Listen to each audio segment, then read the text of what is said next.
கரங்களை உயர்த்தி சத்தமாய் ஹல்லேலூயா. கர்த்தர் பெரியவர். ஆமென்.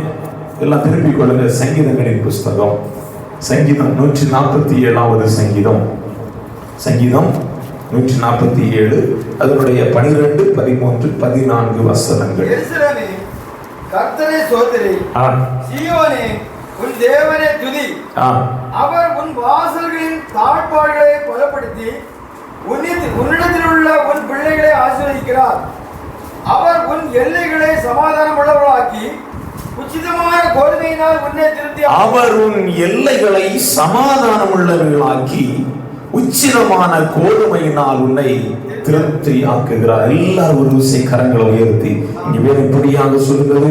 கர்த்தர் உன்னை பலப்படுத்தி உன்னை ஆசீர்வதித்து உன் எல்லைகளை சமாதானம் உள்ளதாக்கி உன்னை அவர் திருப்தி ஆக்குகிறார். திருப்தியாக்குகிற கர்த்தர். செய்தனுடைய தலைப்பு திருப்தியாக்குகிற கர்த்தர். அவர் நமத்திலே வந்து எல்லாரும் ஒரு விஷயம் ஆண்டவரே வந்த வண்ணமாய் நான் திரும்பி சென்று விடாதபடி. அண்ணால் வருஷம் தோறும் வருவாள், அழுது விட்டு போய்விடுவாள். எந்த நாள் போல அந்த நாள் அமையவில்லை. ஒரு நாள் தேவ சமயத்தில் தன் இருதயத்தெல்லாம் ஊற்றிவிட்டாள். பின்பு அவள் துக்கமுகமாய் இருக்கவில்லை. இன்றைக்கு அப்படிப்பட்ட ஒரு நாளாய் எனக்கு அமையும் என்று சொல்லி எல்லாரும் ஒரு விசைக்காரங்களை உயர்த்தி அந்த அந்நாளுக்கு கடைசி நாள் அந்த இருதயத்தை ஊற்றப்பட்ட நாள். அன்று அவள் துக்கமுகமாய் இருந்ததில்லை. அதே போல அப்படிப்பட்ட ஒரு நாள் எங்களுக்கு இந்த நாளாய் அமையட்டும் என்று சொல்லி நாங்கள் மன்றாடுகிறோம். ஆண்டவரே நன்கு கவனியுங்கள். இங்க வேதம் இப்படியாக சொல்லுகிறது, நான் உங்களை பலப்படுத்தி உங்களை ஆசீர்வதித்து உங்களை நான் சமாதானம் உள்ளவர்கள் ஆக்கி நான் உங்களை திருப்தி ஆக்குவேன் என்று கர்த்தர் சொல்லுகிறார். இங்க வேதம் இப்படியாக சொல்லுகிறது. கர்த்தர் யாரை திருப்தி ஆக்குவோம்? எல்லாரும் திருப்தியா இருக்கிறாங்களா அப்படின்னு கேட்டா இல்ல. எல்லாரும் திருப்தியா இருக்கிறோமா? இல்லை. ஏன் இன்னைக்கு நம்முடைய வாழ்க்கையில் திருப்தி இல்லை என்றால் வேதம் இப்படியாக சொல்லுகிறது. ஒரு சிலருடைய பட்டியலை வேதம் கொடுத்து இவர்கள் தான் திருப்தியாக்கப்படுவார்கள் என்று வேதம் சொல்லுகிறது. முதலாவது சங்கீதம் 22, 26 வசனங்கள் இப்படியாக சொல்லுகிறது. தேவன் சாந்த உள்ளவர்களை திருப்தியாக்குகிறார் என்று சொல்லுகிறது. வாசிக்க சங்கீதம் 22 அதனுடைய 26. சாந்த குணமுள்ளவர்கள் கவனிங்க. உங்கள் வாழ்க்கையில் நீங்கள் சாந்த குணமுள்ளவர்களாக இருப்பீர்களானால் நீங்கள் திருப்தி அடைவீர்கள். அப்படி ஒரு 7-8 காரியங்களை கொஞ்சம் வேகமாய் சொல்லிவிட்டு வேதத்தில் திருப்தியான சிலரை வேதத்தில் காண்பித்து கொடுத்து விட்டு நான் உங்களுக்காக ஜெபிக்கலாம் என்று விரும்புகிறேன். இரண்டாவது வேதம் சொல்லுகிறது, உண்மை உள்ளவர்களை கர்த்தர் திருப்தி ஆக்குகிறார். சொல்லுங்க. முதலாவது தேவன் சாந்த உள்ளவர்களை திருப்தி ஆக்குகிறார். இரண்டாவது வேதம் சொல்லுகிறது, உண்மை உள்ளவர்களை கர்த்தர் திருப்தி ஆக்குகிறார். சங்கீதம் 37, 18, 19 வசனங்களில் இந்த வசனங்கள் சொல்லப்பட்டிருக்கிறது. அடுத்ததாக தெரிந்து கொண்டு தன்னிடத்தில் சேர்த்து கொண்டோரை கர்த்தர் திருப்தி ஆக்குகிறார். சங்கீதம் 65 4வது வசனத்தில் சொல்லப்பட்டிருக்கிறது, யாரை தேர்ந்தெடுக்கிறாரோ யாரை தன்னிடத்தில் சேர்த்துக் கொள்கிறாரோ அவர்களை தேவன் திருப்தி ஆக்குகிறார். சங்கீதம் 81 அதனுடைய 8, 16 வசனங்கள் இப்படியாக சொல்கிறது, தேவ ஜனங்களை கர்த்தர் திருப்தி ஆக்குகிறார். நீங்க நல்ல கவனிங்க. உலகத்தின் மனிதர்கள் திருப்தியாக நடத்தப்பட்டது போல காணப்படலாம். ஆனால் அவர்கள் வாழ்க்கையில் என்ன இல்லை தெரியுமா? திருப்தி இல்லை. ஒரு திருப்தியற்ற நிலை. நம்ம வாழ்க்கையில் ஒன்றும் இருக்காது, ஆனால் திருப்தியாக்கப்பட்டது போல இருப்போம். ஏன் தெரியுமா? ஏனென்றால் தேவனுடைய ஜனங்கள் எல்லாரும் விசை கரங்களை உயர்த்தி வேதம் சொல்லுகிறது, தேவ ஜனங்களை கர்த்தர் திருப்தியாக்கி நடத்துகிறார். அடுத்ததாக வேதம் சொல்லுகிறது, கர்த்தருக்கு பயந்து அவர் வழியில் நடப்போரை அவர் திருப்தியாக்குகிறார். கர்த்தரின் கட்டளைக்கு கீழ்ப்படிந்து நடப்போரை அவர் திருப்தியாக்குகிறார். அதுடன் விடாதபடி சுறுசுறுப்புள்ளவன். எப்படி? சோம்பேறியே, நீ எந்த இடத்தில் போய் சுறுசுறுப்பை இவ்வளவுதான் இருக்கும். கண்ணுக்கு கூட சில நேரம் வேதம் சொல்லுகிறது, அதனுடைய சுறுசுறுப்பை குறித்து வேதம் சொல்லுகிறது. சுறுசுறுப்பவன் வேலை செய்கிறவன் திருப்தி ஆவான் என்று வேதத்தில் சொல்லப்பட்டிருக்கிறது. அதனால ஊழியக்காரர்களை குறித்து வேதம் சொல்லுகிற பொழுது, சோம்பல் கையால் வேலை செய்கிறவன் எப்படி என்ன தரித்திரனாவான், சுறுசுறுப்புட கையோ திருப்தி அடையும் என்று வாசிங்க. நீதிமொழிகள் 12:11. நீதிமொழிகள் 12:11.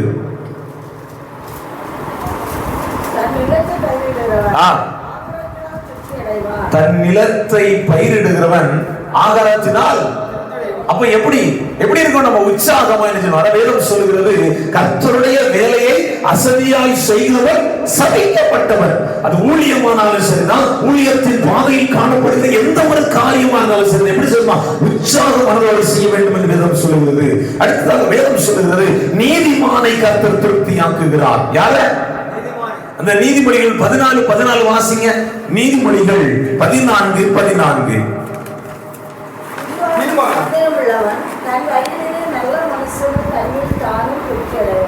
வேதம் சொல்லுகிறது, நல்ல மனிதர்களை தேவன் திருப்தியாக்க. எப்படி சொல்லுங்க? நல்ல மனிதர்களை தேவன் திருப்தியாக்குகிறார். உங்களுடைய வாழ்க்கையில் நீங்கள் நல்லவர்களாக இருப்பீர்களானால், நற்குணசாலிகளாக இருப்பீர்களானால், கர்த்தருக்கு பயந்து அவர்களுக்கு நீங்கள் கீழ்ப்படுவீர்களானால், சுறுசுறுப்பாக உற்சாக மனதோடு நீங்கள் இருப்பீர்களானால், சாந்த குணம் உள்ளவர்களாக இருப்பீர்களானால், தாழ்மையோடு இருப்பீர்களானால், தேவன் உங்களை திருப்தியாக்கி நடத்துவது நிச்சயமே. அல்லேலூயா. ஒரு சிறு பிள்ளை தன்னுடைய தாயாரிடத்தில் இப்படியாக சொன்னது, அம்மா எனக்கு தூக்கம் வரல, ஒரு கதை சொல்லுங்க. அம்மா சொன்னாங்களாம், எனக்கும் தூக்கம் வரல, ஆனா இன்னும் கொஞ்ச நேரத்துல அப்பா வருவாரு, ஏன் லேட்டுன்னு கேட்டா ஒரு கதை சொல்லுவாரு. நம்ம எல்லாரும் என்ன செய்யலாம்? நல்ல கவனிங்க. முதலாவது, யாரை கர்த்தர் திருப்தியாக்குவார்? சாந்தம் உள்ளவர்களை, தாழ்மை உள்ளவர்களை, கட்டளைக்கு கீழ்ப்படுகிறவர்களை, கர்த்தருடைய வழியில் நடப்பவர்களை, தேவ பிள்ளைகளை, அதோடு நின்று விடாத உற்சாகமாய் இருக்கிற தேவன் திருப்தியாக்குகிறார். கர்த்தர் நம்மை எப்படி திருப்தியாக்குவார்? வேதம் என்ன சொல்லுகிறது? அதாவது அவர் நம்மை எப்படி திருப்தியாக்குவார்? ஒண்ணு இல்ல, பசியா இருக்கவங்க சாப்பாடு போட்டாலே திருப்தியாகிடுவான். ஆனா கர்த்தர் நம்மை எப்படி திருப்தியாக்குகிறார்? சங்கீதம் 104 அதனுடைய 13வது வசனம் சொல்லுகிறது, அவர் வானத்தின் பலகணியை திறந்து நம்மை திருப்தியாக்குகிறார். இரண்டாவது வேதம் இப்படியாக சொல்லுகிறது, தன் கரத்தினால் நம்மை திருப்தியாக்குகிறார். மூன்றாவது வேதம் சொல்லுகிறது, தம்முடைய ஆலயத்தின் நன்மையினால் நம்மை திருப்தியாக்குகிறார். நான்காவது வேதம் சொல்லுகிறது, தேவ சாயலாய் நம்மை மாற்றி திருப்தியாக்குகிறார். ஒரு மனிதன் தேவ சாயலாய் மாறுகிற பொழுது அவன் தேவனோடு இருக்கிறான், தேவன் அவனோடு இருக்கிறார். நம்ம வாழ்க்கையில் எப்ப தெரியுமா திருப்தி உண்டாகும்? சொல்லுங்க பாப்போம்.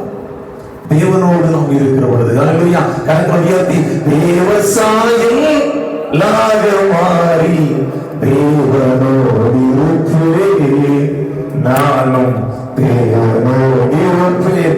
வேதம் சொல்லுகிறது, தேவ சாயலாய் அவர் நம்மளை மாற்றி நம்மளை திருப்தியாக்குகிறார். அடுத்ததாக வேதம் சொல்லுகிறது, தேவ கிருபையினால் நம்மை திருப்தியாக்குகிறார். நன்மையினால் உன் வாயை என்ன செய்கிறாரா? நன்மையினால் உன் வாயை திருப்தியாக்குகிறார். உன் வயது வாழ வயது போல கழுகுக்கு ஒப்பாகுமா? வேதம் இப்படியாக சொல்லுகிறது, பலத்தின் மிகுதினால 80 வருஷம் நோவின் காலத்தில் ஒன்று சொல்றாரு. ஆனா வேதம் சொல்லுகிறது, அநேக பரிசுத்தவான்கள் 120 வயசு வரைக்கும் வாழ்ந்திருக்கிறார்கள் வேதத்தில்.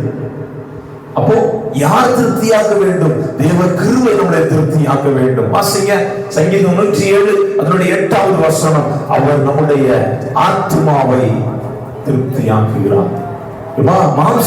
மாம்சத்தின் திருப்தியை காட்டிலும் நம் ஆத்துமாவில் ஒரு திருப்தி உண்டாக வேண்டும் என்று வேத வாக்கியங்களிடத்தில் எதிர்பார்க்கிறது. அதனால ஏசாயா 55ஆம் அதிகாரம் அதனுடைய 2வது வசனம் இப்படியாக சொல்லப்படுகிறது, திருப்தி செய்யாத காரியங்களுக்காக நீங்கள் உங்கள் பணத்தை விரயம் செய்யாதிருங்கள். ஏசாயா 55 அதனுடைய 2. நீங்கள் அப்பத்துமல்லாததற்காக பணத்தையும் திருப்தி செய்யாத பொருளுக்காக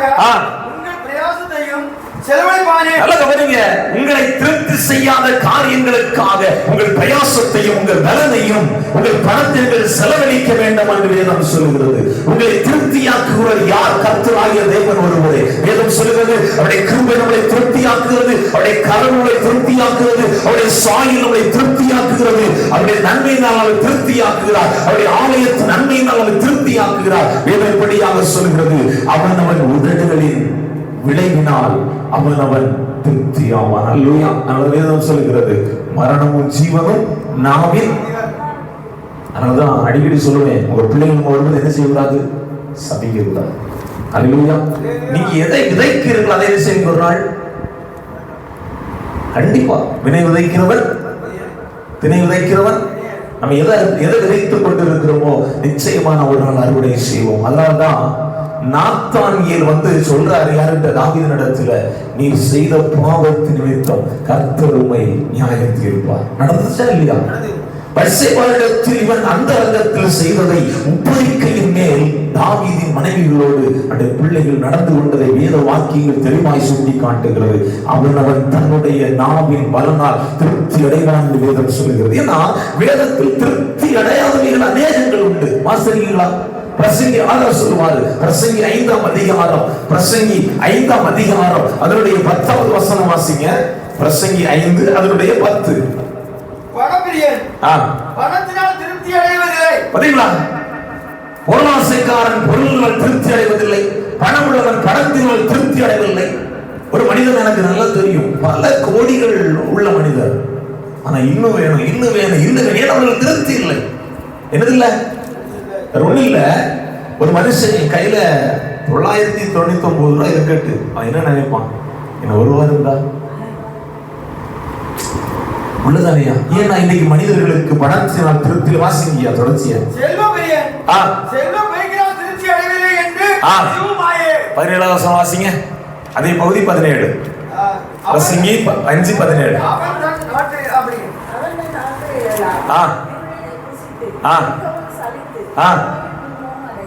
யாரு? ஐஸ்வர்யவான், பணம் உள்ளவன் திருப்தி அடையல. கடைசியில் என்ன நடக்கு? அல்லது வேதம் சொல்லுகிறது, அவன் சம்பாதிச்சு வைக்கிறான், அவருடைய சம்பாத்தியங்கள் எல்லாம் வேறு ஒருவனுக்குரியதாய் மாறிவிடுகிறது. என்ன சொல்றேன்னா, அன்றைக்குள்ள காரியங்கள் அன்னை பார்த்துட்டு திருப்தியாண்டு போதாண்டது. இன்னைக்கு அதை தந்திருக்கிறது போதும். நீங்க நல்லா கவனிச்சு பாருங்க. என்றைக்கு தேவனுடைய ஊழியத்திற்கு வந்தோமோ அன்றைக்கு நாங்கள் திருப்தியாக நடத்தப்படுகிறோம். அன்னைக்கு நாளைக்கு இருக்கான்னு எனக்கு தெரியாது, ஆனா இன்றைக்கு கர்த்தரை ஆசீர்வதிக்கிறது அது போதும் எனக்கு. ஹல்லேலூயா. கரங்களை உயர்த்தி சத்தமாய் ஹல்லேலூயா. வேதம் தெளிவாய் சொல்லுகிறது, திருப்தி அடையாதவர்களாய் அல்ல, திருப்தி அடைந்தவர்களாய் நாம் மாற வேண்டும் என்று வேத வாக்கியங்கள் சுட்டி காட்டுகிறது. வேதத்தில் திருப்தியான ஒரு சிலரை நம்மளுக்கு காண்பித்துக் கொடுத்து விட்டு நான் ஜெபிக்கலாம் என்று விரும்புகிறேன். வாசிங்களேன். மத்தேயு எழுதின சுவிசேஷம், மத்தேயு எழுதின சுவிசேஷம் அதனுடைய 5வது அதிகாரம் அதனுடைய 6வது வசனம். மத்தேயு 5 அதனுடைய 6வது வசனம். முதலாவது, யார் திருப்தி அடைவார்கள்?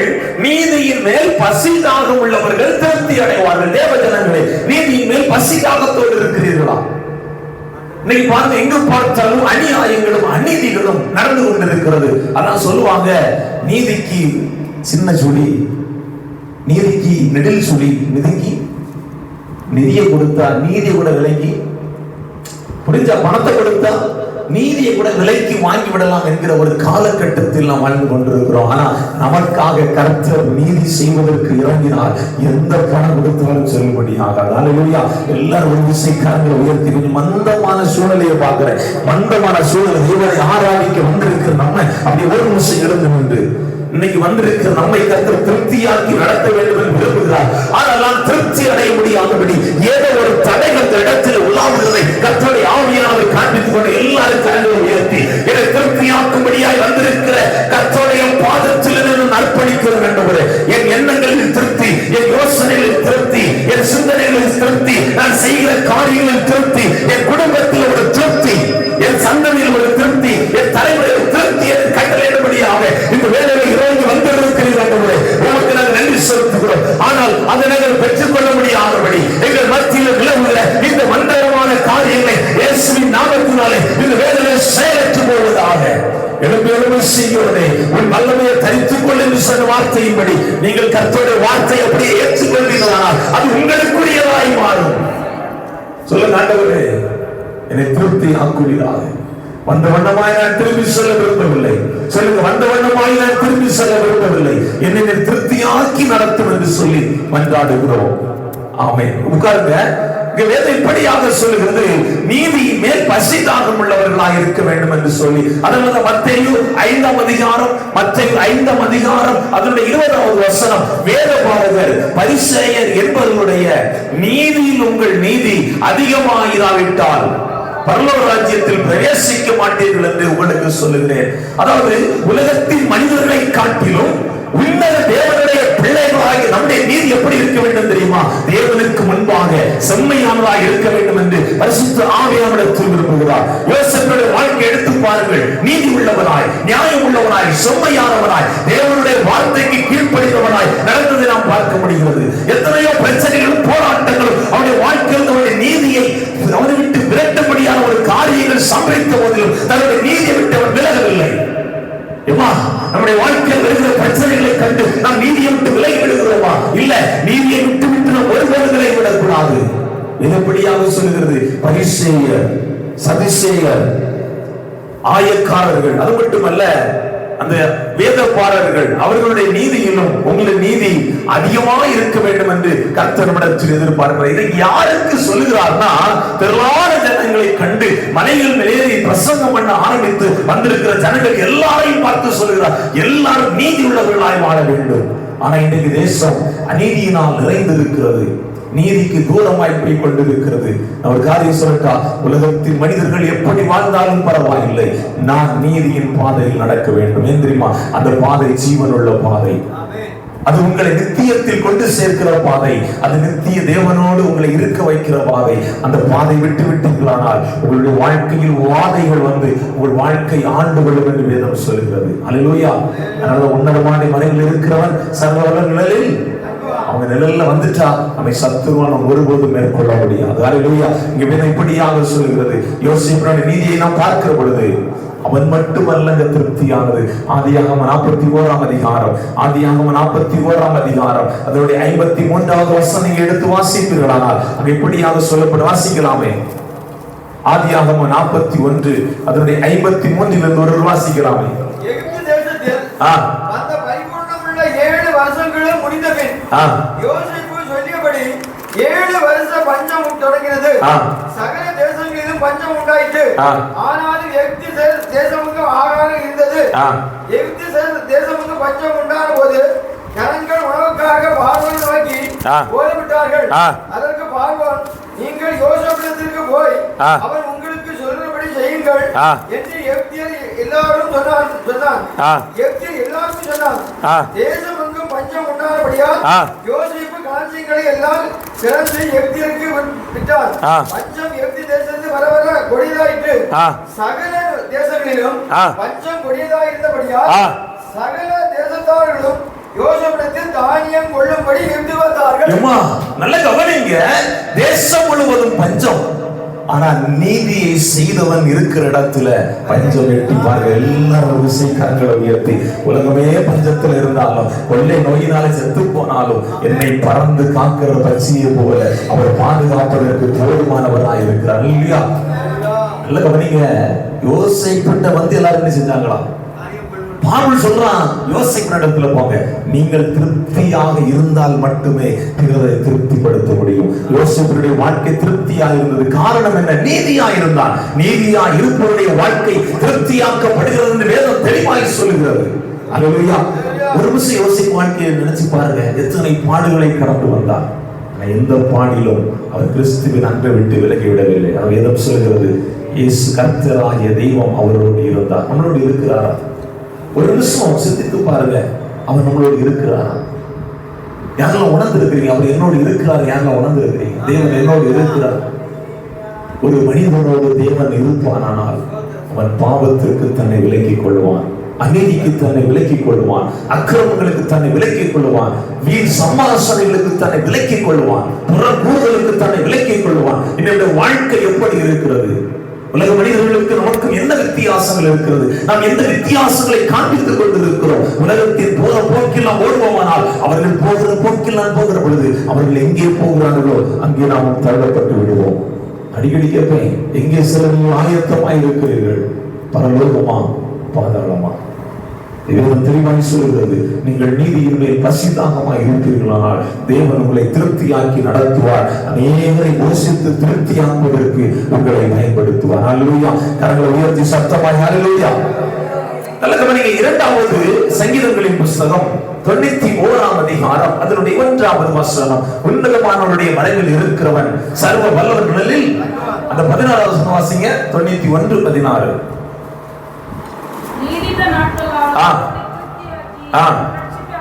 இரண்டாவது வேதம் சொல்கிறது, அவர் செட்டைகளின் மரபுக்குள் நீங்கள் வந்து விட்டால் அவர் உங்களை திருப்தியாக்குகிறார். வேதம் எப்படியாக சொல்லு, நீடித்த நாட்களால் அவனை திருப்தியாக்கி என் ரட்சிப்பை நான் அவனுக்கு காண்பிப்பேன் என்று சொல்லுவதை பார்க்க முடிகிறது. ரூத்தின் சரித்திரம் அதனுடைய 2ஆம் அதிகாரம் அதனுடைய 12வது வசனம், உன் செய்கைக்கு தக்க பலனை கர்த்தர் உனக்கு கட்டளையிடுவாராக. இஸ்ரவேலின் தேவனாகிய கர்த்தருடைய செட்டைகளின் கீழ் அடைக்கலமாய் வந்து உனக்கு அவராலே நிறைவான பலன் கிடைப்பதாக. எப்ப தெரியுமா ஒரு மனிதனுடைய வாழ்க்கையில் நிறைவு வருதும், அவன் திருப்தியாக்கப்படுகிற பொழுது. ஹல்லேலூயா. நல்ல கவனிக்க தேவ ஜனங்களே, இந்த ரூத்தின் சரித்திரத்தை நாம் பார்க்கிற பொழுது அவள் எல்லாம் இழந்து போனாள். தன் புருஷனை இழந்து போனாள், தன் மாமனாரை இழந்து போனாள், தன்னுடைய கொழுந்தனாரை இழந்து போனாள், தன்னுடைய குடும்பங்கள் எல்லாம் விட்டு மாமியாரின் வஸ்திரத்தை பிடித்துக் கொண்டு நீர் எங்க போவீரோ நான் அங்கு வருவேன் என்று சொல்லி வருவதை பார்க்க முடிகிறது. எல்லாம் இழந்த ஒரு சூழ்நிலை. உலகம் என்ன சொல்லி இருக்கும், என்னைக்கு என் வீட்டுக்கு வந்தாலோ அன்னைக்கு வீட்டுக்கு தெரிவித்திரும் சொல்லிருப்பாங்களா இல்லையா? இவன் வந்தா வீட்டுக்காரர் காவ வாங்கிட்டார், இப்படி பலவிதமான பேச்சுகள் இருந்திருக்கும். ஆனால் எதை கண்டும் அவள் அஞ்சவில்லை. ஏதோ ஒன்று அவளுடைய இருதயத்திற்குள் இருந்து அவளை ஏறிக்கொண்டே இருந்த, புறப்பட்டு எருசலேமுக்கு புறப்பட்டு போய் என்று சொல்லி 11,060 கிலோமீட்டர் அவர்கள் நடந்து வருகிறார்கள். எங்க எருசலேமுக்கு கிட்டத்தட்ட 60 நாட்கள் பிரயாணம், நடை பயணம். எதை குறித்தும் கலங்கவில்லை. நான் போற இடத்துல என்ன எப்படி நடத்தப்படுவேன் எதையும் யோசிக்கவில்லை. ஆனால் அவளுக்குள்ள நம்பிக்கை, நகோமியின் தேவன் என்னை நடத்துவார். ஹல்லேலூயா. இன்னைக்கு யாராவது சொல்றாங்களா உங்க தேவனை நடத்துவார்? யாராவது சொல்லி கேட்கிறீங்களா? கேட்கறீங்க. வாழ்க்கையில் சாட்சியை கேட்க வேண்டும் என்று சொல்லி தேவனாகிய கர்த்தர் படத்தில் எதிர்பார்க்கிறார். வேதம் சொல்கிறது, நகோமி பின்னே வருகிறாள். நன்கு கவனியுங்கள், 11,065 கிலோமீட்டர், 60 நாட்கள் நடைப்பயணம். இப்ப வசதிகள் இருக்கு, அன்றைக்கு அந்த வசதிகள் கிடையாது. நான் போற இடத்துல என்னுடைய வாழ்க்கை எப்படி இருக்கும் தெரியாது. ஆனாலும் ஏதோ ஒரு நம்பிக்கை அவளுக்குள் இருந்தது. அப்ப நான் போவாஸ் ஒரு வார்த்தை சொல்கிறான், அவருடைய செட்டைகளின் கீழ் அடைக்கலமாய் வந்த உனக்கு அவராலே நிறைவான பலன் கிடைப்பதாக. தேவ ஜனங்களே, இரண்டாவது, தேவன் நம்மளை திருப்தி அடைய செய்ய வேண்டுமானால் அவருடைய செட்டைகளின் மறைவுக்குள் வர வேண்டும். முதலாவது, நீதியின் மேல் பசிதாக உள்ளவர்களாக இருக்க வேண்டும். இரண்டாவது, வேதம் சொல்கிறது அவர் செட்டையின் மறைவுக்குள் வர வேண்டும் என்று சொல்லி ஒரு லிமிட்டுக்குள்ள கூடாது. தேவன் மேல் வைத்திருக்கிற அன்பிலும் பாசத்திலும் அந்த மறைவில் ஒரு லிமிட் நிற்க கூடாது. மாறாக அன்லிமிட்டட். எப்படி இருக்கணும்? அன்லிமிட்டடாக இருக்க வேண்டும். ஆனால் ரூத்தின் சரித்திரம் அதனுடைய 4வது அதிகாரத்தில் சொல்லப்பட்டு இருக்கிறது. எந்த தோட்டத்தில் அவள் பொறுக்கும்படியாக வந்தாலோ அதே தோட்டத்தின் எஜமானாகிய போவாஸ் அவளை விசாரித்து அவளுக்கு வேண்டியதை கொடுக்கிறான். வேதம் தெளிவாய் சொல்லுகிறது, அவள் புசித்து திருப்தி அடைந்து மீந்ததை தன்னுடைய மாமியாருக்கு எடுத்து சென்றாள் என்று பார்க்கப்படுகிறது. நான் புசித்து திருப்தி அடையாத பட்சத்தில் நான் எப்படி பிறகு கொடுக்க முடியும்? எதுனா சொல்ல புரியுது? சட்டில இருந்தாலும் ஆப்பிள வரும். நான் திருப்தியாக வேண்டும், பின்பு பிறருக்கு கொடுக்க வேண்டும், எல்லாரும் புசித்து திருப்தி அடைய வேண்டும் என்று தேவனிடத்தில் எதிர்பார்க்கிறார். போவாஸ் வயது சென்றவன். போவாசுடைய வயது 43க்கு மேல் இருக்கும் என்று வேத வல்லுநர்கள் குறிப்பிடுகிறார்கள். ஆனால் இந்த ரூத்தின் வயதோ 25 மதிக்கிறார்கள். அல்லது போவாஸ் சொல்றான், நீ வாலிபர் பிறகே போகாமல், அதை சொல்லுவார் பாத்தீங்களா, உன்னுடைய முந்தின நற்குணத்தை பார்க்கிறோம், பிந்தின நற்குணம் எப்படி இருக்குது நல்லா பாருங்க. மோவாபிய ஸ்திரீ என்று அவள் அடையாளப்படுத்தப்பட்டுக் கொண்டிருப்பாள். ஆனால் அந்த 4வது அதிகாரம் முடிவடைகிற பொழுது அவர் ராகேலையும் அவள் சகோதரியாகிய லேயாளையும் சொல்லி வாசிங்க. அதனுடைய 4வது அதிகாரம் அதனுடைய 11வது வசனம் வாசிக்கலாமே. அப்பொழுது ஒலிமுக வாசலில் இருக்கிற சகல ஜனங்களும் மூப்பரானவர்களும் அவனை நோக்கி, நாங்கள் சாட்சிதான், உன் வீட்டிலே வருகிற மனைவியே கர்த்தர் இஸ்ரவேல் வீட்டை கட்டுவித்த 2 பேராகிய ராகேலை போலவும் லேயாளை போலவும் வாழ்ந்திருக்க செய்வாராக. நீ எப்ராத்தாவிலே பாக்கியவானாக இருந்து பெத்லகேமிலே கையப்படி சொல்லுங்க. ஆண்கள் கண்டிப்பா சொல்லணும், கையப்படி சொல்லுங்க. உங்க வீட்டுக்கு என்றைக்கு மனைவி வர்றாங்களோ அன்றைக்கு தான் உங்களுக்கு புகழ். ஹல்லேலூயா.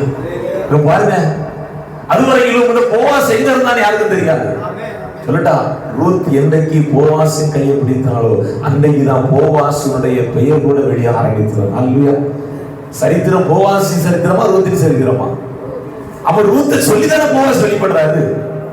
இன்னொரு முதல்ல கை சொல்லுங்க. ஆண்கள் கண்டிப்பா பிடிக்கணும். உங்க மனைவி தான் அப்படி ஆண்கள் கையப்படியா, உங்க மனைவி தான் உங்களுக்கு அடையாளம், உங்க மனைவி தான் உங்களுக்கு புகழ்ச்சி. அவங்களை ஒருபோது இழந்து பேசாதீர்கள். ஹல்லேலூயா. கரங்களை உயர்த்தி சத்தமா ஹல்லேலூயா. நம்ம முக்கியமா நினைக்காம என் வீட்டுக்காரர் இல்லாம போனாரு இதெல்லாம் கேட்கறதுக்கு. ஹல்லேலூயா.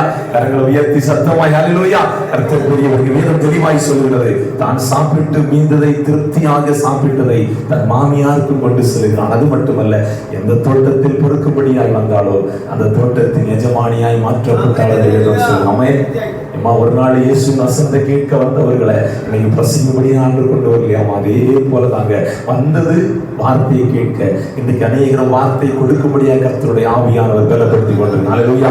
இன்னைக்கு நான் ஜெபித்து கொண்டிருந்தேன் சங்கீத பகுதி இடத்துல மாண்டு தெளிவாக ஒரு வார்த்தை சொன்னார், எல்லாரும் சங்கீத பகுதிக்கு ஆயத்தமாக வேண்டும். ஹல்லேலூயா. கரங்களை உயர்த்தி சத்தமாய் ஹல்லேலூயா. கர்த்தர் பெரியவர், எல்லாரும் உருவாக்கப்பட வேண்டும். ஆமென். எல்லாரும் ஊழியர்களா உருவாக்கப்படணும். ஹல்லேலூயா.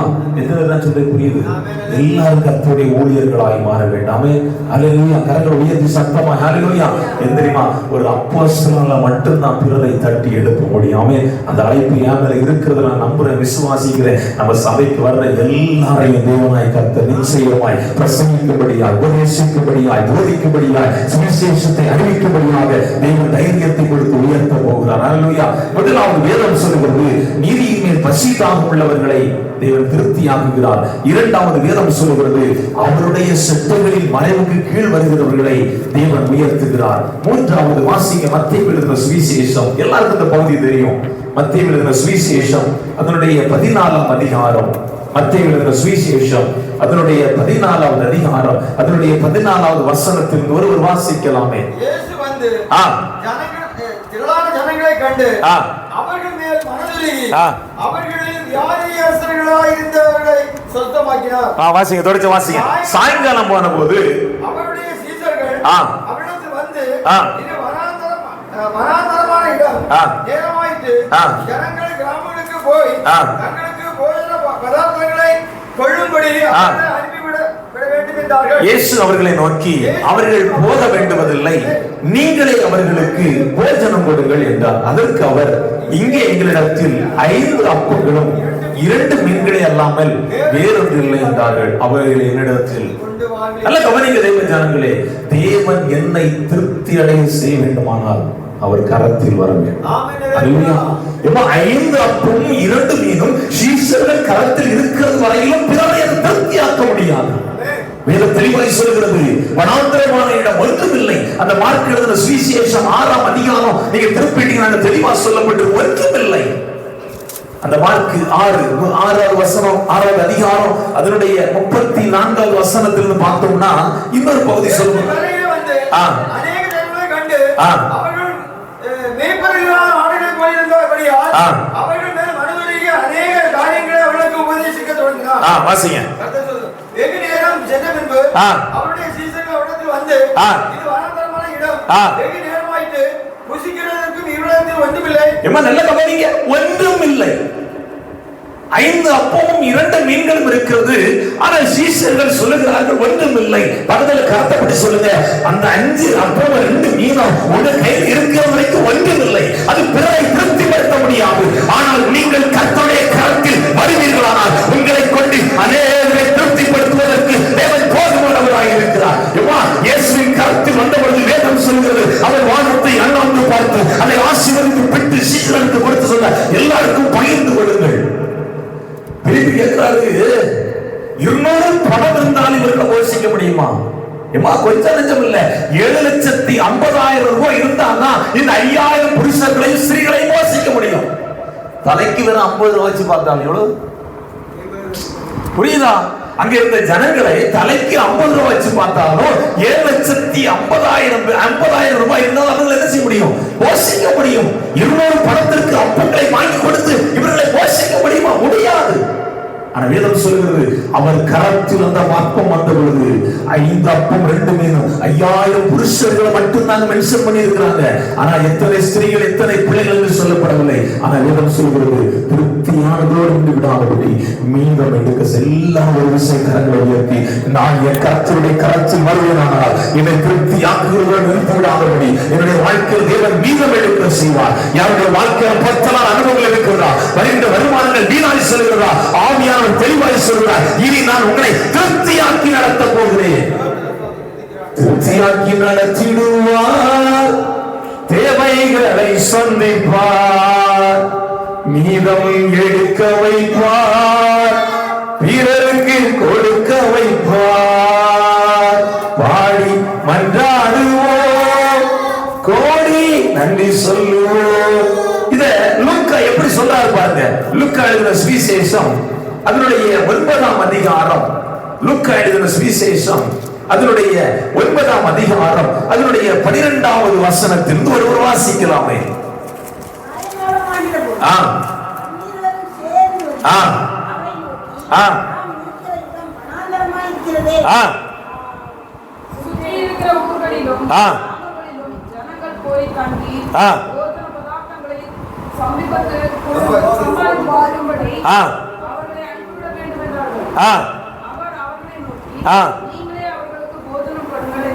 பனிரெண்டு பேர் இயேசுட்ட வந்து சொல்றான். நல்ல கவனிக்கணும், அங்க 2 பேர் வந்தான்னு சொல்லப்பட்டிருக்கும். இங்க எல்லா 12 சீஷர்களும் இயேசு இடத்துல சொல்றாங்க, ஐயா 3 நாள் ஆச்சு, பேசாம அனுப்பி விட்டுறோம், கையிலேயே காசு 5 அப்போ 2 மீன் தான் இருக்கு, நம்ம 13 பேர் இருக்கிறோம், நமக்குள்ளே சண்டை வரும் போல இருக்குது. புரியுதா? வெறும் 5 அப்போ 2 மீன், நம்ம 13 பேர் இருக்கோம், நம்ம 13 பேருக்கே போதாது. முதல்ல பசியில இருக்கோம், 3 நாள் நீர் பாஸ்டிங், நாளை கம்பல்சரி பாஸ்டிங். முடியல, வனாந்தரமான இடம், ஒன்றும் இல்லை. நான் எப்படி நினைக்கிறேன், பக்கத்துல ஏதாவது கடை இருந்தா போய் நல்லா சாப்பிட்டு வந்துருப்போம். நம்ம சீசன் வேற யாரையும் சொல்லல, உபவாசம்னாலே சாப்பிட்டுட்டு தான் வர்றது. அது உபவாசம் அல்ல, அது உபவாசம் அல்ல. நல்ல கவனிங்க தேவ ஜனங்களே, இங்க வேறு இப்படியா 12 பேரும் சொல்றான். போய் நேராயிடுச்சு, 3 நாள் ஆச்சு, எங்களை போட்டு நீர் அது வேணா நினைச்சிட்டு நம்மளும் அப்படிதான் சொல்லுவோம். அது நல்ல கவனிங்க, 3 நாள் பிரசங்கம். நம்ம 3 மணி நேரம் இருக்க மாட்டோமே, நம்ம 3 மணி நேரம்.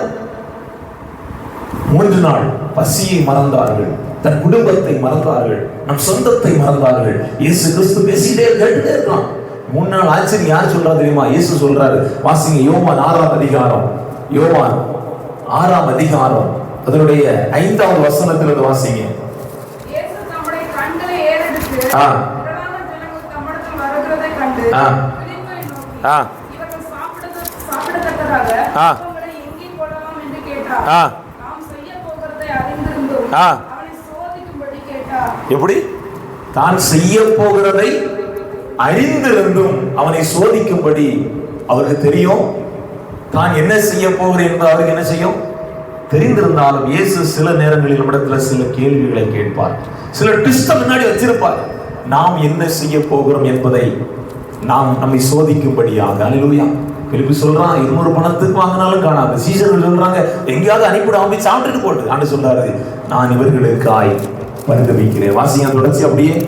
பிலிப்பு அவருக்கு பிரதியுத்தரமாக, இவர்களில் ஒவ்வொருவன் கொஞ்சம் கொஞ்சம் எடுத்துக்கொண்டாலும் 200 பணத்துக்கு அப்பங்களும் போதாதே என்றார். அப்பொழுது அவருடைய சீஷரில் ஒருவனும் சீமோன் பேதுருவின் சகோதரனாகிய அந்திரேயா அவரை நோக்கி, இங்கே ஒரு பையன் இருக்கிறான், அவன் கையில் 5 வாற்கோதுமை அப்பங்களும் 2 மீன்களும் உண்டு, ஆனாலும் அவைகள் இத்தனை ஜனங்களுக்கு எம்மாத்திரம் என்றான். சொன்ன மாத்திரத்தில் ஆண்டவர் எல்லாருக்கும் வந்திருக்கீங்க. எப்படி வேதம் சொல்லுகிறது? இல்லாதவைகளை இருக்கிறவை போல் அழைக்க தெய்வம். இல்லனாலே அற்புதம் செய்வார், இருக்கு விடையா செய்வாரு. பக்கத்து சொல்லுங்க, இல்லனாலே அற்புதம் செய்வாரு, இருந்தா என்ன விடையா செய்வாரு. அல்லேலூயா. நல்ல கவனிங்க. எனக்கு ரொம்ப ஆச்சரியம், சிறு பையன், அந்த நல்ல அழகா ஒரு பையனாலே சின்ன பையனா தான் இருக்கும். 3 நாள் சாப்பிடணும்னு அவனுக்கு தோணலை. வேத வசனத்தை கேட்டு கொண்டிருந்தவனுக்கு சாப்பிடணும்னு தோணலை. அம்மா கொடுத்து விட்டுருப்பாங்கன்னு நினைக்கிறேன். போடா, அவர் அதிக பிரசங்கி எத்தனை நாள் உபதேசம் பண்ணுவாருன்னு தெரியாது. ஆனா நல்லா சாப்பிட்டுக்கா பார்ப்போம், மயங்கிக்கல மறந்துட்டான். எனக்கு ரொம்ப ஆச்சரியம் என்னன்னா, இங்க இந்த இவரு யோவான் எழுதும் போது ரொம்ப தெளிவா சொல்றாரு. ஒரு பையன், அதுக்கு முந்தின பகுதியெல்லாம் யாருமே இந்த காரியங்கள் மென்ஷன் பண்ணல. ஆனா யோவான் கிட்ட இருந்து பார்த்தவர் வேற எல்லாருமே கேள்வி ஞானத்தினால் கேட்டதை. லூக்காலாம் பாருங்க, நான் கேட்டு விசாரித்து அறிந்து நான் உங்களுக்கு என்ன செய்கிறேன் எழுதுகிறேன் சொல்லியிருப்பாரு. மத்தேயு மார்க்கெல்லாம் கேட்டவர்கள், கூட இருந்தவங்க இல்ல. ஆனா யோவான் அப்படி இல்ல, கூட இருந்து எல்லாவற்றையும் பார்த்து சரியா எழுதுறாரு. ஒரு பையன்கிட்ட 5 அப்பம் 2 மீன், எங்ககிட்ட கூட இல்லை, ஆனா பையன் இருந்து அதை தெளிவுபடுத்தி எழுதுறாரு பாருங்க. அப்ப ஆண்டு சொல்லுகிறார், இயேசு ஜனங்களை உட்கார வையுங்கள் என்றார். அந்த இடம் மிகுந்த புல்லுள்ளதாக இருந்தது. பந்தி இருந்த புருஷர்கள் ஏறக்குறைய, நல்ல கவனிங்க, புருஷர்கள் மட்டும்தான் எண்ண முடிந்தது. ஏன்னா ஸ்திரீகள் அத்தனை திரளானவர்களே பாருங்க. 3 பேர் டக்குன்னு சொல்லிடுவாங்க. கொஞ்சம் புரியுதா? கொஞ்சம் எண்ணிதான் என்ன செய்யணும் சொல்லணும். காரணம் என்ன? அன்றைக்கே புருஷர்களுக்கு என்ன செஞ்சுட்டான், ஆண்டு வார்த்தை கேட்கறதுக்கு வராம வேலைக்கு.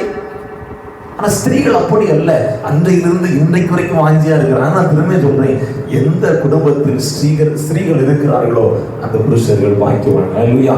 நேற்று தினத்துல ஒரு சகோதரன் என்னை சும்மா நான் ரோட்டு வழியா போயிட்டு இருந்தேன், வண்டியில வந்துட்டு இருந்தேன், அழைச்சி ஒரு சின்ன உதவி பண்ணணும்னு கூப்பிட்டாரு. நான் போனேன். போய் உதவி பண்ணி முடிச்ச உடனே அவர் என்ன இடத்துல ஒரு வார்த்தை சொன்னாரு, என் மனைவி பிசாசு பிடிச்சிருக்கு, துரத்த முடியுமான்னு கேட்டேன். அவரு அப்படியே சொல்றாரு. அப்போ அதில் வாங்க ஜோடிக்கலாமா அப்படின்னு. அப்போ சொன்னாரு, இப்போ வேண்டாம், இப்போ தான் ஃபாதர் வந்து பேசிட்டு அட்வைஸ் எல்லாம் கொடுத்துட்டு போயிருக்காரு. இப்போ தான் ஃபாதர் வந்து அட்வைஸ் எல்லாம் கொடுத்துட்டு போனாரு. இப்போ போனால் பிசாசு குடஞ்ச வெளியே. நான் ஒரே வார்த்தை கேட்டேன், குடும்பத்தை பற்றி ஃபாதருக்கு என்ன தெரியும்? புரியுதா? கணவன் மனைவி எப்படி வாழ்வார்கள், அவர்கள் வாழ்க்கையில் வருகிற பிரச்சனைகள் என்ன என்பது யாருக்கு தெரியும்? கணவன் மனைவியுடைய ஊழியக்காரன் தான் என்ன செய்யும், மனைவியுடைய கணவன் தான் என்ன செய்யும், ஊழியக்காரன் தான் என்ன செய்யும். நம்ம தெளிவா சொன்னேன், விவாகம் பண்ணின ஊழியக்காரங்க வந்தா குடும்பத்தில் ஒரு தெய்வீக சமாதானம் வரும். அல்லேலூயா. எழுதுமா, நாளைக்கு நீங்க வாங்க அப்படின்னு. நாளைக்கு நீங்க நானும் என் மனைவியும் வாரோம், எனக்கு பிசாசு யார்கிட்ட இருக்கு அப்படின்னா இவன் புரிஞ்சிருக்கான்னு நினைக்கிறேன். பிசாசு அங்க இருக்கா சொல்ற உங்கள்கிட்ட இருக்காடி, நாங்க வந்தாதான் என்ன செய்யும், அவரு வந்தா என்ன சொல்லுவாரு, பொண்டாடிட்டு தான் இருக்கு. நீ புரியுது? எத்தனை புரிஞ்சு நான் சொல்லுது, பிசாசு இப்படியெல்லாம் இல்லை. பிரச்சனை என்னன்னா வீட்டுல ஒரு அட்ஜஸ்ட்மெண்ட் இல்லை, விட்டு கொடுக்குற அனுபவங்கள் இல்லை. அவர் என்ன சொல்லாருன்னா, என் பொண்டாடிட்ட பிசாசு இருக்கு அப்படிங்கிறார். அதை நான் சொன்னேன், நாளைக்கு நாங்க வாரம் யார்கிட்ட பிசாசு இருக்கு, சரியா? எத்தனை புரிஞ்சு நான் சொல்லுது. அல்லேலூயா. நல்ல கவனிங்க, ஒரு வீட்டில் பெண் சரியா இருப்பாரால் அந்த குடும்பம் சரியான முறையில் என்ன செய்யும், நடத்தப்படும். வேதம் தெளிவாய் சொல்லுகிறது, பந்தி இருந்த புருஷர்கள் ஏறக்குறைய 5000 பேராக இருந்தார்கள். இயேசு அந்த அப்பத்தை எடுத்து ஸ்தோத்திரம் பண்ணி சீசரிடத்தில் கொடுத்தார். சீசர்கள் பந்தி இருந்தவர்கள் கொடுத்தார்கள். அப்படியே மீன்களையும் அவர் எடுத்து அவர்களுக்கு வேண்டிய மட்டும் அவர்கள் அந்த 11 கடைசி பாருங்க, அப்படியே மீன்களையும் அவர்கள் எடுத்து அவர்களுக்கு வேண்டிய மட்டும் கொடுத்தார். அவர்கள் திருப்தி அடைந்த பின்பு அவர் தம்முடைய சீசர்களை நோக்கி, ஒன்றும் சேதமாய் போகாதபடிக்கு மீதியான துணிக்கைகளை சேர்த்து வையுங்கள் என்றார். அந்தபடியே அவர்கள் சேர்த்து வார்கோதுமை அப்பங்கள் 5 அவர்கள் சாப்பிட்டு மீதியான துணிக்கைகளினாலே 12 கூடைகளை கொண்டு வந்தது பையன். அப்படிதானே? ஆனா 12 சீசர் தான் வீட்டுக்கு கூட கொண்டு வரான் பாருங்க. எத்தனை புரியுது எனக்கு தெரியல. 12 சீசருடைய கரத்தில் அவன் கொடுத்து விட்டுறாரு. இதானடா சொன்னா ஒண்ணும் இல்லை, நீ கொண்டு போடா வீட்டுக்கு. எப்படி சொன்னா 12 பேரை சேர்ந்தவன் சொன்னா ஒண்ணும். இப்ப சொன்னா, நீ ஒண்ணும் இல்லை என்று சொன்ன உன் கையில நான் ஆசீர்வாதத்தை தந்து நான் ஒன்னு அனுப்புகிறேன் என்று சொல்லி கர்த்தரவன் கரத்தில் கொடுத்து அனுப்புகிறது போல நம் கரத்தையும் தேவன் திருப்தியாக்கி நடத்த வேண்டும் என்று விரும்புகிறார். ஹல்லேலூயா. கர்த்தருக்கு சத்தமா ஹல்லேலூயா. 4வது, நான் திருப்தி அடைய வேண்டுமானால் கர்த்தரின் வார்த்தைக்கு செவி கொடுக்க வேண்டும். அன்னைக்கு சாரிபாத் வீட்டுக்குள்ள எலியா போறாரு. ஒரே ஒரு வார்த்தை சொல்றாரு. என்ன சொன்னாரு? எனக்கு முதல்ல ஒரு அடையை சுட்டு கொண்டு கொடுப்போமா, நானே சாப்பிட வழி இல்லாம இருக்கேன், இவருக்கு முதல்ல சுட்டு கொண்டு. அப்படிதானே கேட்போம், அப்படிதான் நம்ம கேட்போம். நானே சாப்பிட்டுட்டு அவ்வளவுதான், தீர போது முடிஞ்சு கடைசி அப்பம் இருக்குது, இது சாப்பிட்டா இந்த 2 நாள் 3 நாள் போக அவ்வளவுதான், நான் தாங்கி கொள்ளுவேன், நீர் அதுல எனக்கு கொஞ்சம் தாரம் கேட்கிறேன், நீர்லாம் என்னையா ஊழியக்காரர் அப்படின்னு கேட்டுருவோம். ஆனா அவ அப்படி இல்லை. அவர் முதல்ல ஒரு வார்த்தை கேட்டாரு பாருங்க, எம்மா குடிக்க தண்ணி. அடுத்து கேட்ட, எனக்கு ஒரு அப்பம் சுட்டு. நம்ம சொல்லுவோம், நறுக்கி இலக்கு கொடுத்தா கிடைக்கிறது சொல்லுவாங்கல்ல பழமொழி, இருக்கு இடம் கொடுத்தா திண்ணையில படுக்க இடம் கேட்பான். பழமொழியெல்லாம் கேட்ட கிடையாதோ? கேட்டீங்களா இல்லையா? கேட்காத மாதிரி பாருங்க. நல்ல கவனிங்க, இந்த வேதம் தெளிவாய் சொல்லுகிறது, சாரிபாத் விதவையின் வீட்டுக்குள் எலியா போகிறான். ஒரு வார்த்தை சொல்றான். ஆண்டவர் சொல்றாருமா, பஞ்சத்தீர் மட்டும் உன் எண்ணெயில உன் பானையில என்னது மாவும் குறையாது, உன் எண்ணெயும் குறையாதுன்னு ஆண்டவர் சொல்றாரு. எப்படியா நம்ப முடியுது? அதாங்க நம்பிக்கை. வேதம் சொல்கிறது, நீங்கள் திருப்தி அடைய வேண்டுமானால் கர்த்தரின் வார்த்தைக்கு நீங்கள் செவி கொடுத்து தான் ஆக வேண்டும். ஆமென். அங்கே கர்த்தருடைய வார்த்தைக்கு அவள் செவி கொடுக்கிறாள். பஞ்சத்தீர் மட்டும் பானை எடுக்கிறா, மாவு எடுக்கிறா, எங்க இருந்து வருதுன்னு அவளுக்கு தெரியல. எப்படி சொல்லுங்க, நீங்க ஆண்டவருடைய வார்த்தையை நம்புவீர்களானால் நீங்க எடுக்க எடுக்க உங்களுடைய ஆசீர்வாதம் குறைந்து போவதில்லை. அல்லேலூயா. ஏழை விதவை தாய் தான், ஒருவரும் இல்லை. சொல்லுங்க, யாரும் இல்லையா? அவருடைய வார்த்தை உங்களை போஷிக்கும். அல்லேலூயா. அவருடைய வார்த்தை உங்களை திருப்தியாக்கி நடத்தும். அல்லேலூயா. கடைசியாக ஒரே ஒரு காரியத்தை மட்டும் சொல்லி நான் முடிக்கலாம் என்று விரும்புகிறேன். ஐந்தாவதாக, நான் திருப்தியாக வேண்டுமானால் தேவ சித்தத்திற்கு ஒப்பு கொடுத்து நான் செயல்பட வேண்டும். வாசிங்க 1 சாமுவேல் 2ஆம் அதிகாரம் அதனுடைய 3-6 வரை ஒருவர் வாசிக்கலாமே. 1 சாமுவேல் 2ஆம் அதிகாரம் அதனுடைய 3-6 வரை. இனி மேட்டிமையான பேச்சு பேசாதீர்கள், அகந்தியான பேச்சு உங்கள் வாயிலிருந்து புறப்பட வேண்டாம். கர்த்தர் ஞானமுள்ள தேவன், அவர் செய்கைகள் யதார்த்தமல்லவோ, பலவான்களின் வில் முறிந்தது, தள்ளாடுகளோ வளத்தினால் இடைகட்டப்பட்டார்கள். திருப்தியாய் இருந்தவர்கள் அப்பத்திற்காக கூலி வேலை செய்கிறார்கள். பசியாக இருந்தவர்களோ இனி பசியாக. தேவ சித்தத்திற்கு தன்னை ஒப்பு கொடுக்காதவர்கள் திருப்தி அடைந்தாலும் அவர்கள் பசியா இருக்கார்கள் என்று வேதம் சொல்லுகிறது. இஸ்ராயல் ஜனங்கள், நீங்க ஒரு நிமிஷம் கவனித்து பாருங்க. நீங்க அவர்களை குறித்து சங்கீதம் 78ஆவது அதிகாரத்தில் சொல்லப்பட்டிருக்கிறது. அவர்கள் தேவனுடைய உடன்படிக்கையை கை கொள்ளாமலும் அவருடைய கட்டளைகளின்படி நடக்க சம்மதியாமலும் அவருடைய செய்கைகளையும் அவர் தங்களுக்கு காண்பித்த அதிசயங்களையும் மறந்தார்கள். கண்களால் கண்டவர்கள், அற்புத அடையாளங்களை கண்களினால் கண்டவர்கள், காதால கேட்டவர்கள். நம்மளை போல நம்ம காதால கேட்டிருக்கிறோம், வாசித்திருக்கிறோம், கண்ணால கண்டிருக்கிறோம், வேதத்துல வாசித்திருக்கிறோம். ஆனால் அவர்கள் அப்படி அல்ல. செங்கடல் 2ஆக பிளந்ததை கண்களினால் கண்டவர்கள், எரிகோ இடிந்து விழுந்ததை கண்களினால் கண்டவர்கள், யோர்தான் தண்ணீரை மறந்ததை கண்களினால் கண்டவர்கள். இப்படி எல்லா அற்புத அடையாளங்களின் கண்களினால் கண்டவர்கள் தேவனுடைய கட்டளையை மீறினார்கள். அவர் சத்தத்திற்கு செவிவிடாமல் போனார்கள். வேதம் தெளிவாய் சொல்கிறது, வனாந்தரத்தில் கண்மலையை பிளந்து மகா ஆழங்களுக்கு தண்ணீரை கொடுத்தார். வறண்ட நீரூற்றுகள் எல்லாம் நீரூற்றுகளாய் மாறியது. கண்மலை அடித்த பொழுது தண்ணீர் புறப்பட்டு வந்தது என்று வேதம் சொல்கிறது. எகிப்தின் அடிமைத்தனத்திலிருந்து அவர் விடுவித்து வந்ததை அற்புதமாய் நடத்தி வந்தார். ஆனால் எல்லாம் மறந்து போனார்கள். கொஞ்சம் யோசித்து பாருங்க, தேவன் நம்ம வாழ்க்கையில் செய்த அநேக காரியங்களை மறந்திருக்கிறோமா இல்லையா? என்ன சொல்றா? செங்கடலை 2ஆக பிளந்தவர் யோர்தானையே பிரிப்பதற்கு வல்லமையுள்ள தெய்வம். நீங்க நல்ல கவனிங்க. முதலாவது அவர் காண்பித்த அற்புதம் என்ன தெரியுமா? பெரிய அற்புதம். செங்கடல் 2ஆக பிளந்தது. இதை விட பெரிய அற்புதம் உண்டாயா? கிடையாது. அவர் காட்டிட்டார் முதல்ல, இத்தனை பெரிய அற்புதங்களை செய்ய வல்லமை எனக்கு வானத்திலிருந்து மன்னாவை கொடுப்பது லேசான காரியம். வானத்தின் மன்னாவை இஸ்ராயல் ஜனங்கள் போஷித்து திருப்தி அடைந்து கொண்டிருக்கிறார்கள். திடீர்னு அவனுக்குள்ள ஒரு ஆசை. என்ன தெரியுமா சொல்றான்? வாசிங்க அதனுடைய 18வது வசனம். தங்கள் இச்சைக்கேற்ற போஜனத்தை கேட்டு தங்கள் இருதயத்தில் தேவனை பரீட்சை பார்த்தார்கள். அவர்கள் தேவனுக்கு விரோதமாய் பேசி, தேவன் வனாந்தரத்திலே போஜன பந்தி ஆயத்தப்படுத்த கூடுமோ? இதோ அவர் கண்மலை அடித்ததினால் தண்ணீர் புறப்பட்டு நதிகளாய் புரண்டு வந்தது. அவர் அப்பத்தை கொடுக்க கூடுமோ? தம்முடைய ஜனத்திற்கு மாംசத்தை ஆயத்தப்படுத்துவாரோ என்றார்கள். ஆகையால் கர்த்தர் அதை கேட்டு கோபம் கொண்டார். அவர்கள் தேவனை விசுவாசியாமல் அவருடைய ரட்சிப்பை நம்பாமலும் போனதினால் யாக்கோபுக்கு விரோதமாய் அக்கினி பற்றி எரிந்தது, இஸ்ரவேலுக்கு விரோதமாய் கோபம் மூண்டது என்று வேதம் சொல்லுகிறது. அந்த 24வது வசனம் சொல்லுகிறது, மன்னாவை அவர்களுக்கு ஆகாரமாய் வருஷிக்க பண்ணி வனாந்தரத்தின் தானியம் அவர்களுக்கு கொடுத்தார். தூதர்களின் அப்பத்தை மனுஷன் சாப்பிட்டான். அவர்களுக்கு ஆகாரத்தை பூரணமாய் அனுப்பினார். ஆகாசத்திலே கீழ்காற்றை வரப்பண்ணி தன்னுடைய வல்லமையினால் தென்றலை வீச செய்து மாம்சத்தை தூளத்தினையாயும் சிறுவில பறவைகளை கடற்கரை மணலத்தினை வருஷிக்க பண்ணி அவைகளை அவர்கள் பாளையத்தின் நடுவிலும் அவர்கள் கூடாரங்களை சுற்றிலும் இறங்க பண்ணினார். அவர்கள் புசித்து திருப்தி அடைந்தார்கள். கேள்வி கேட்கிறாங்க. இதோ அவர் கண்மலை அடித்ததினால் தண்ணீர் புறப்பட்டது, நதிகள் புரண்டு வந்தது. அவர் அப்பத்தை கொடுக்க கூடுமோ? அப்பத்தை அவர் கொடுக்க கூடுமோ? தம்முடைய ஜனத்திற்கு மாம்சத்தை ஆயத்தப்படுத்துவார். யாரிடத்தில் நம்ம கேள்வி கேட்கிறோம்? வானத்தை பூமியை உண்டாக்கிய சர்வவல்லவர் தேவனிடத்தில் அவர் கேள்வி கேட்கிறான். இஸ்ரவேல் ஜனங்கள் நடந்தது என்ன தெரியுமா? அவரை திருப்தியாக்குகிறார். திருப்தியாக்கி என்ன செஞ்சிரா பாருங்க, அவர்களுடைய போஜனம் அவர்கள் வாயில் இருக்கும் போதே தேவ கோபம் அவர்கள் மேல் எழும்பி அவர்களில் கொளுத்தவர்களை சங்கரித்து இஸ்ரவேலில் விசேஷித்தவர்களை மடிய பண்ணிற்று. இவையெல்லாம் நடந்தும் அவர் செய்த அதிசயங்கள் அவர்கள் நம்பாமல் பின்னும் பாவம் செய்தார்கள். திருப்தியானவன் தான், கண்ணால கண்டவன் தான் அதிசயங்களை.